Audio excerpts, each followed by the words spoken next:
This is the Marshall Memo, a weekly roundup of important ideas and research in K-12 education.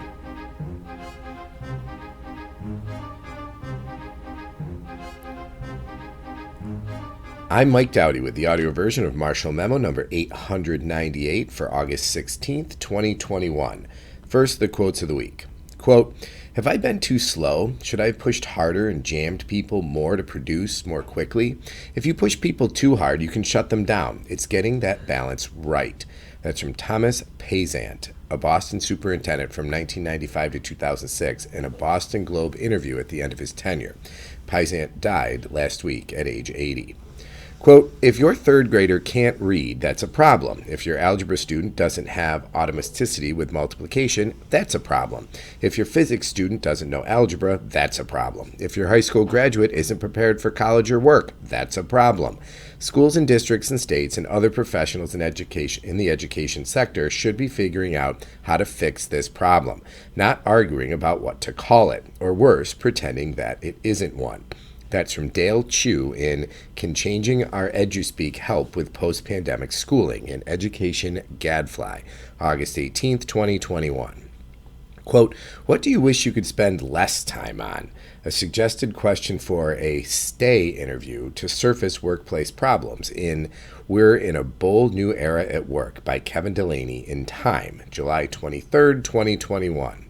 And finally, quote, "Even if we don't want them to, children do notice differences in race and skin color, and that means that attempts to suppress discussions about race and racism are misguided. Those efforts won't eliminate prejudice. They may, in fact, make it worse." That's from Melinda Wenner Moyer in Really, Talk to Your Kids About Race in the New York Times, July 18th, 2021. Item number 1, ideas for the, quote, new normal. Quote, "The past year we learned that everything in schools that looks fixed and is hardened is actually contingent and flexible," say Justin Reich of the Massachusetts Institute of Technology Learning Systems Lab and Jal Mehta of the Harvard Graduate School of Education in this Teaching Systems Lab update of their earlier report from July 27th, 2020, summarized in Marshall Memo number 847. Quote, "Grades, curriculum, seat time, schedules, settings, groupings, all of these features can be changed. For all the suffering and hardship of the past year, some of the changes we made really were for the better, paving the way toward reinventing more humane school communities.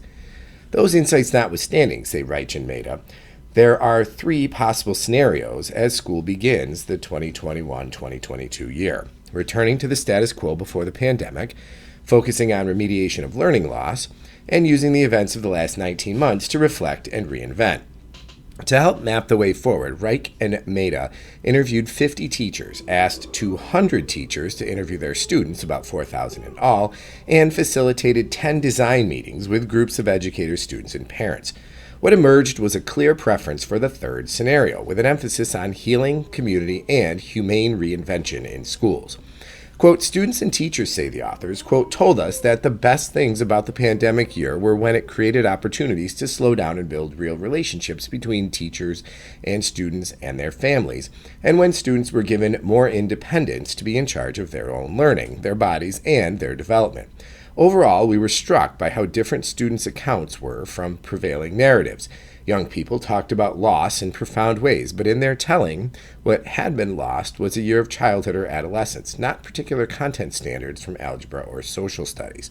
Based on the interviews and focus groups, Reich and Mehta suggest 3 guiding principles. Don't define the coming year as a return to normal. Quote, "For too many students," they say, quote, "normal schooling wasn't meeting their needs. Start the school year with some noticeable changes. Amplify key ideas from the pandemic year and eliminate or scale back practices that were proved to be ineffective.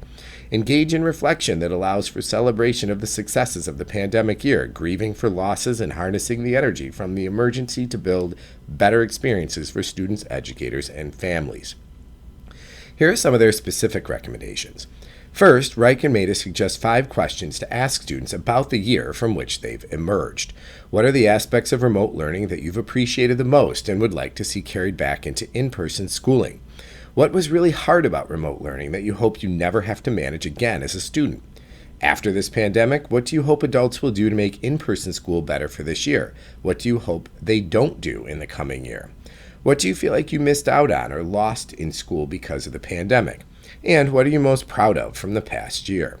Second, Reichen made a list of things that should be amplified in the key areas of relationships and trust, school schedules, the curriculum, student agency, mastery-based learning, assessments, social and emotional learning, equity, and humane treatment of students. Some specifics: home visits that build relationships between families and school, advisors, advisories, and office hour check-ins, Zoom-style chats to give introverted students more opportunities to thrive, virtual meetings, a quarterly schedule with 3 classes at a time versus rushed 7-period days, teachers' loads limited to 65 to 80 students, longer breaks between classes, Marie Kondoing the curriculum, that is, narrowing down to a smaller set of priority standards, curriculum relevance and choice to keep students engaged, regular examination of student work, no more averaging grades and zeros, mindfulness practices and emphasizing the mental health of adults as well as students, meeting students' basic needs, including nutritious and tasty meals, meeting students where they are academically and emotionally, listening more to students and involving them in co-designing anti-racist practices, less behavioral policing of students' dress and other choices, more student choice on when to eat and use the bathroom, more outdoor learning, later start times for adolescents. See the full report for ideas on areas that need less emphasis and things to create.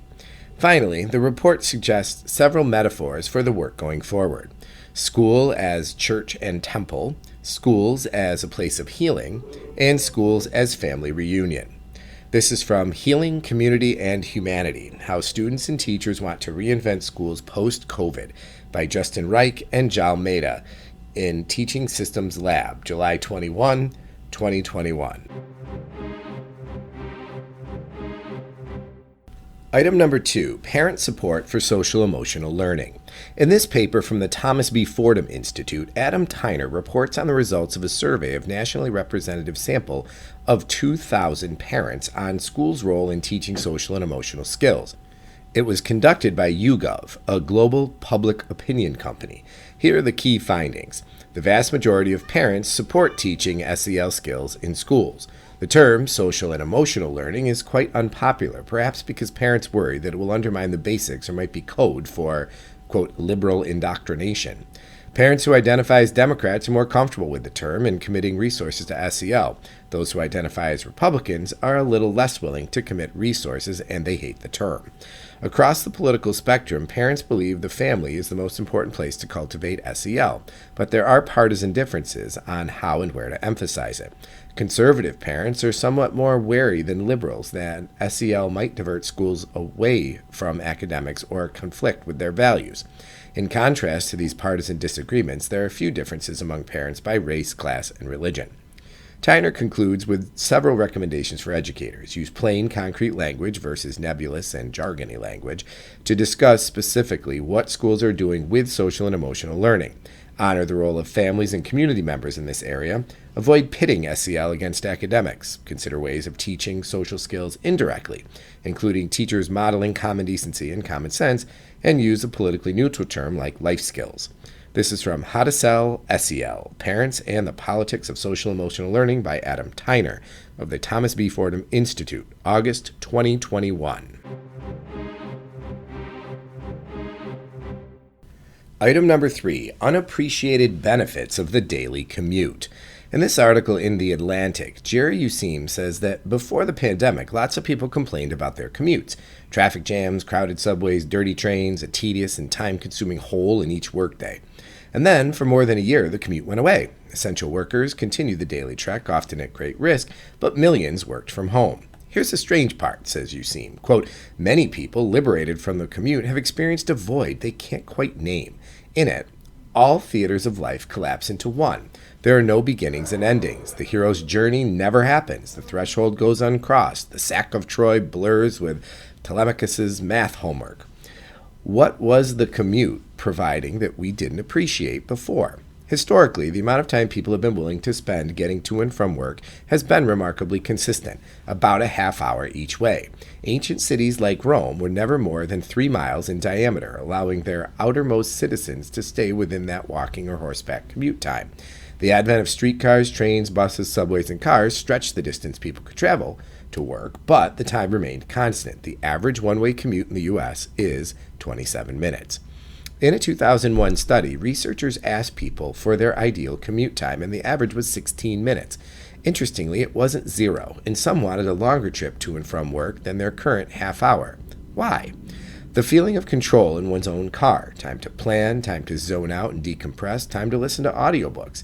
This desire for a buffer might explain the failure of We Live, which aspired to offer, quote, everything you need to live, work, and play in a single location. Another idea on the hidden benefits of the commute is boundary theory.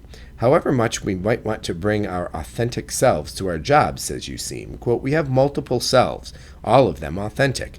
Crossing between one role and another isn't easy. It's called boundary work. It turns out that the commute is quite an efficient way to effect the physical and psychological shift from one role to another. On the way to work, we gradually deactivate the emotions and thoughts of home and get our heads into our jobs. Vice versa on the way home. If this doesn't happen, as was true for many during the pandemic, people get what researchers call role spillover. Quote, if you respond like a manager at home, says John Jakomovitz of the Harvard Business School, quote, you might be sleeping on the couch that night. And if you respond like a parent at work, well, he and his colleagues have found that people who use the commute to engage in, quote, role-clarifying prospection report greater satisfaction at work and at home. Without this, more effort is required, productivity drops, and there's more burnout. This is from Admit It, You Miss Your Commute by Jerry Useem in The Atlantic, July-August 2021. Item number 4, tweaking rubrics to provide, quote, wise feedback on students' writing. In this article in English Journal, Christina Dobbs and Christine Monticello-Lader of the Wheelock College of Education and Human Development at Boston University recall the reason given by a high school student for not being willing to revise his essay.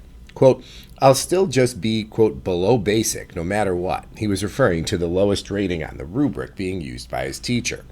Dobbs and Lader believe struggling students often see rubrics as a judgment on their potential as writers because of negative language in rubric scoring levels at the lowest level. For example, little or no skill in writing an argumentative essay. The use of language fails to demonstrate skill in responding to the task. The use of language is inconsistent and often unclear. There is little grouping of ideas. When present, transitional devices fail to connect ideas. Attempts at analysis are unclear or irrelevant, and transitions between and within paragraphs are misleading or poorly formed. The impact of rubric phrases like these, say Dobbs and Lader, may be especially discouraging for English language learners and students with non-standard dialects. One student recalled feeling ashamed of her black English when a teacher said it was never going to get her anywhere. Many adolescents, especially those who aren't doing well in school, are sensitive to their teachers' and peers' judgment and the way negative stereotypes are conveyed, causing them to internalize negative ideas about their language resources and see themselves as non-writers. Quote, though we cannot change writing rubrics in high-stakes assessments, say the authors, quote, as teachers, we can reflect and take action in our use of writing rubrics in our classrooms. Our goal is to help teachers create rubrics that encourage students' writing self-efficacy, provide effective and careful feedback, and value linguistic diversity. Specifically, Dobbs and Lader want rubrics to provide, quote, wise feedback, which they say has 3 components. Critical feedback is linked to the teacher's high standards. The student's ability to meet those high standards is affirmed. Students get specific and actionable guidance on how to improve. Feedback with these characteristics builds trust and motivates students to edit, revise, and polish their writing. Dobbs and Lader suggest that teachers tweak their rubrics' lower descriptions to emphasize what needs to grow, the purpose of the writing, connections to the audience, and student agency in choosing which of their language resources to use. Instead of the usual summative evaluative ratings of advanced, proficient, needs improvement, and unsatisfactory, they suggest this piece of writing is highly effective, this piece of writing is effective, this piece of writing is somewhat effective, and this piece of writing has room to grow. In place of the kinds of negative language listed above, here are a few of the alternatives they suggest. The connections between various pieces of information could be made clearer to the reader. The main idea is somewhat clear, but there is a need to add more supporting information. Relationships between ideas and sentences are unclear, so they do not communicate clearly with the reader. The grammar in the piece is unusual and unexpected, making it challenging for the reader to understand. It is difficult to understand why the writer would like the reader to care about this topic. This is from A Framework for Writing Rubrics to Support Linguistically Diverse Students by Christina Dobbs and Christine Monticello later in English Journal, July 2021. Item number 5, helping elementary students as they use digital writing prompts. In this article in Language Arts, Holly Marich, a Nevada Professional Development Coordinator, and Troy Hicks of Central Michigan University suggest ways that elementary teachers can help students make the best use of word processing tools like spell check, autocorrect, predictive text, automatic grammar feedback, and voice dictation. Quote, many educators bemoan digital technology as an unnecessary distraction or even a sophisticated form of cheating, say Marich and Hicks. Quote, but it's important to recognize that the choices these tools force writers to face matter, both for writers and for writing instructors. Marich spent time in a second grade class in which the teacher regularly gave students the opportunity to write 2 sentences in the class's Twitter account on what they were learning, why they were learning it, and how they would use the information, and questions they wanted to ask. The teacher checked students' tweets before they were posted and conducted individual mini-lessons on usage and content as she circulated. Marich observed a number of, quote, micro moments when students got digital feedback on their tweets. For example, a student started to write this, and the predictive feature inserted the. The boy deleted the whole word and took a few moments correctly typing this and completing his sentence. He needed help dealing more quickly with the predictive text suggestion. A student decided to use the iPad's speech recognition feature. He'd learned about it on his grandmother's computer and quickly found the correct spelling of the word giraffe. Some students may bring sophisticated knowledge to the classroom, and teachers need to teach when it's allowed and appropriate. A student misspelled a word in her tweet, got the correct spelling from Marich, then chose to ignore at least one incorrect predictive text prompt, PEAS, peas for peace. This student needed more teacher guidance on spotting words incorrectly suggested by the predictive feature. A student spelled lizard incorrectly, first listed, then lizard, and spent several minutes brainstorming about possible words, ultimately finding the correct one. In the process, she thought creatively about her reptile project. Marich and Hicks acknowledged that it's impossible for a teacher to be looking over every student's shoulder and providing everyone with just-in-time suggestions. But teachers can give some general words of wisdom for students as digital tools pop up during their writing, encouraging them to ask themselves, what do I know about the sound or letter that's being suggested? Do I like this word choice? Do I agree with this suggestion? What do I, as a writer, plan to do with this information? Quote, these are genuine dialogues with students that help them think deeply about their work as digital writers and the relationships they have with their devices, say Marich and Hicks. Quote, before simply clicking without a thought on automated suggestions or corrections, we need to help our students pause to question the algorithms that are influencing them.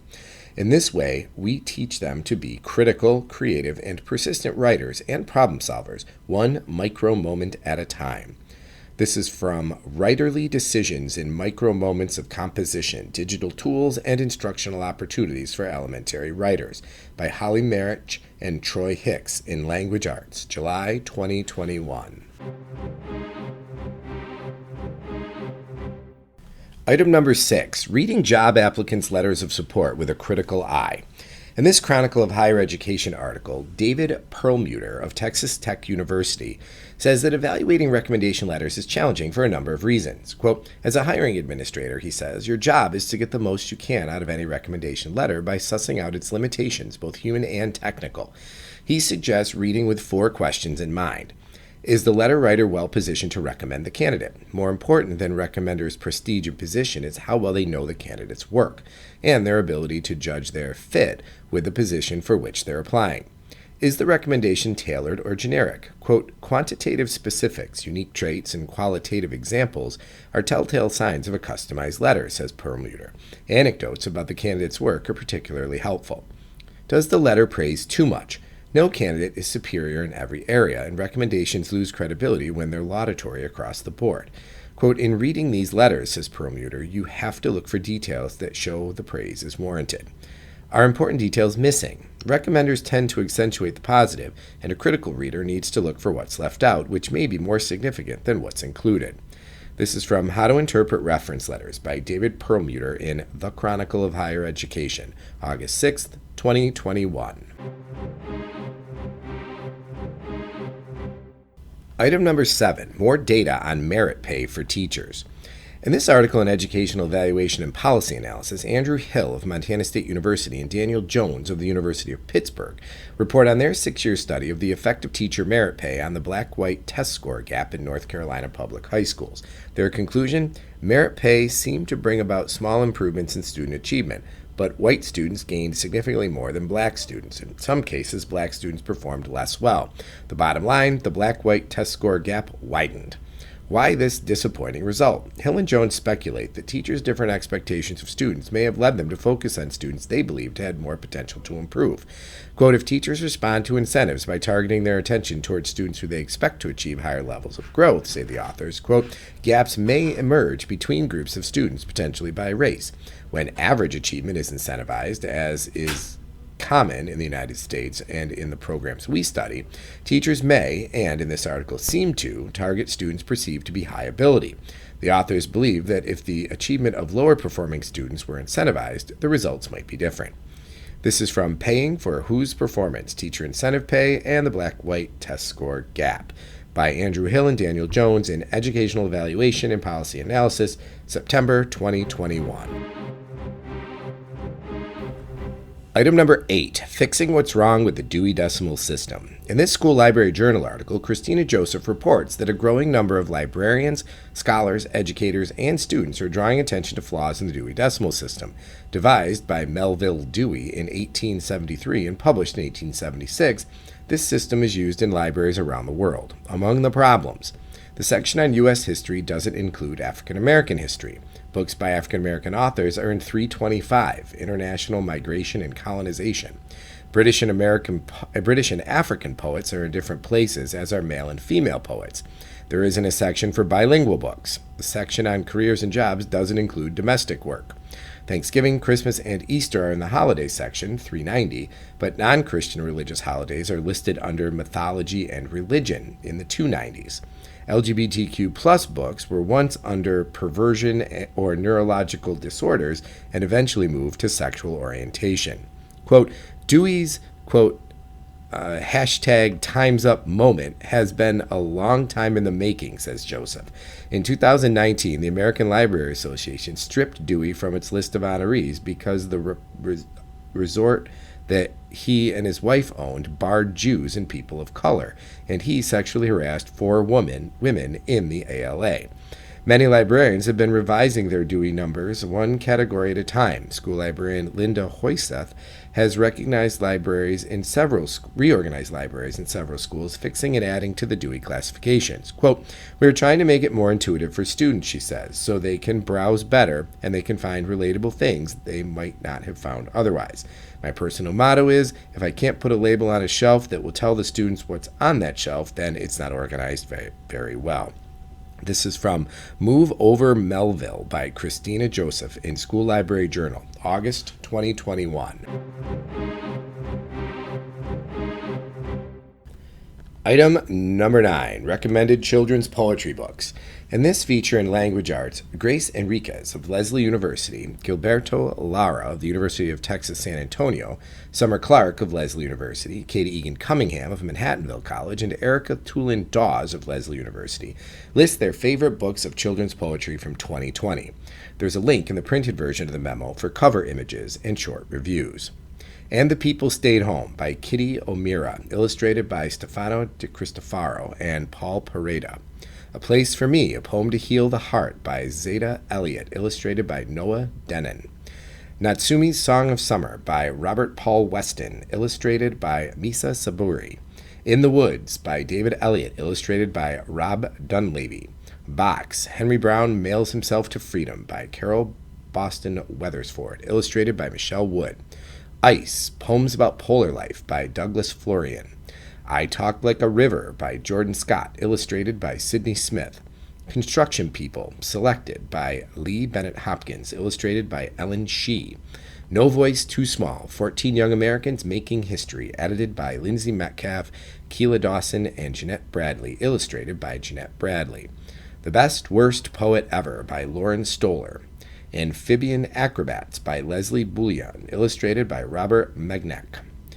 Arenas y Trinos, Abecedario del Rio Sand and Song, The ABCs of the River, by Alma Flor Ada and Rosalama Zubrzeta Ada, illustrated by Gabor Utumo.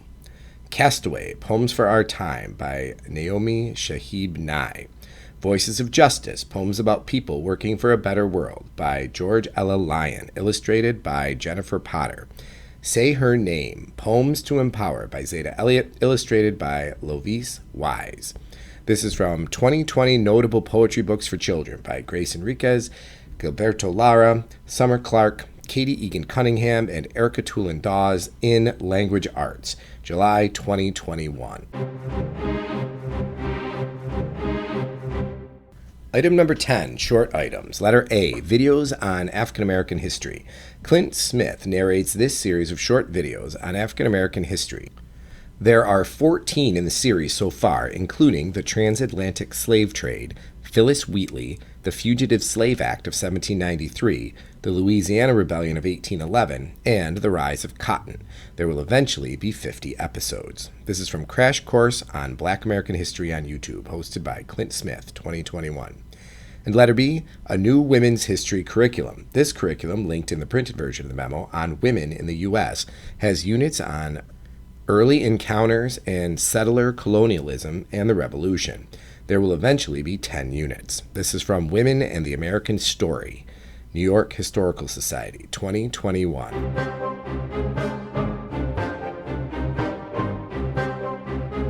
You've been listening to the audio version of Marshall Memo number 898 for August 16th, 2021, read by Mike Dowdy. Copyright 2021 Marshall Memo, LLC. All rights reserved. Permission is granted to clip and share individual article summaries with colleagues for educational purposes, being sure to include the author/publication citation and mention that it's a Marshall Memo summary.